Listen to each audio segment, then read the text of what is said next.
जय श्रीराम. नमस्कार मित्रांनो.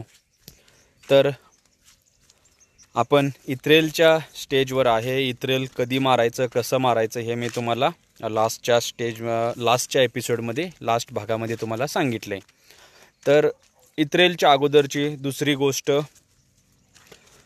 इत्रेलच्या अगोदर जर तुम्ही बाग उन्हाळ्याच्या सीझनमध्ये धरताय, तर उन्हाळ्याच्या सीझनमध्ये जर बाग धरत असाल तर 4-5 दिवस अगोदर आपल्या बागेला पूर्णपणे पाणी द्यायचं आहे. जसं 4-5 तास 6 तासाच्या आसपास तुम्हाला 2 वेळा पाणी द्यायचं आहे. इत्रेल मारायच्या अगोदर 1 दिवस आणि अगोदर 4 दिवस, असं इत्रेल मारायच्या अगोदर 2 वेळेला 5 ते 6 दिवसाच्या गॅपमध्ये 2 वेळेस तुम्हाला पाणी द्यायचं आहे. किंवा तुम्ही 3-4 दिवसांमध्ये पण देऊ शकता. आज पाणी दिलं की 3 दिवसानंतर दुसरं पाणी देऊन त्याच्या दुसऱ्या दिवशी तुम्ही इत्रेल मारू शकता. कारण आपण बागेचं काम चालू करायच्या वेळेस बागेच्या पूर्णपणे मुळ्या सर्व ओल्या झाले पाहिजेत पाण्यानं, ताकी आपल्या बागेला चांगल्या मुळ्या येऊ शकतील.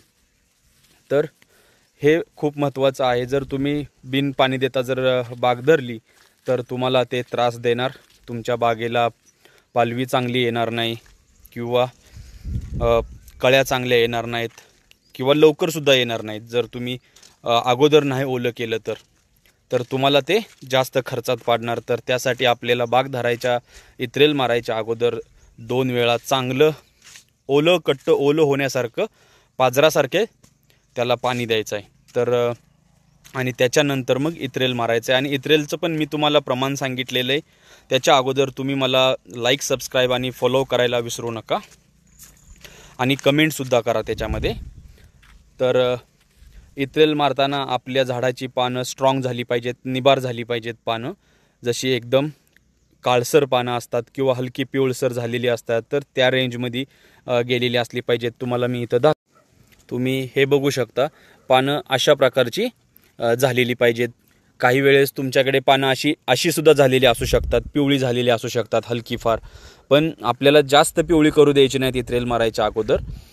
कारण जर जास्त पिवळी झाली तर तुमची इत्रेल मारायच्या अगोदरच पानगळ होणार आणि फुटवा येणार. तर इत्रेल मारायच्या अगोदर फुटवा आल्यानंतर तुम्हाला ते त्रास देणार. त्याच्या कळ्या चांगल्या येणार नाहीत, त्याची पालवीसुद्धा चांगली येणार नाही. तर हे सगळ्या गोष्टी आपल्याला लक्षात ठेवायच्या आहेत. आणि इत्रेल मारायचं आहे, पाणी आणि त्याच्या अगोदर आपली पालवी कशी आहे हे पण लक्षात ठेवायचं आहे. तर थँक्यू. भेटूया पुढच्या भागामध्ये. जय हिंद.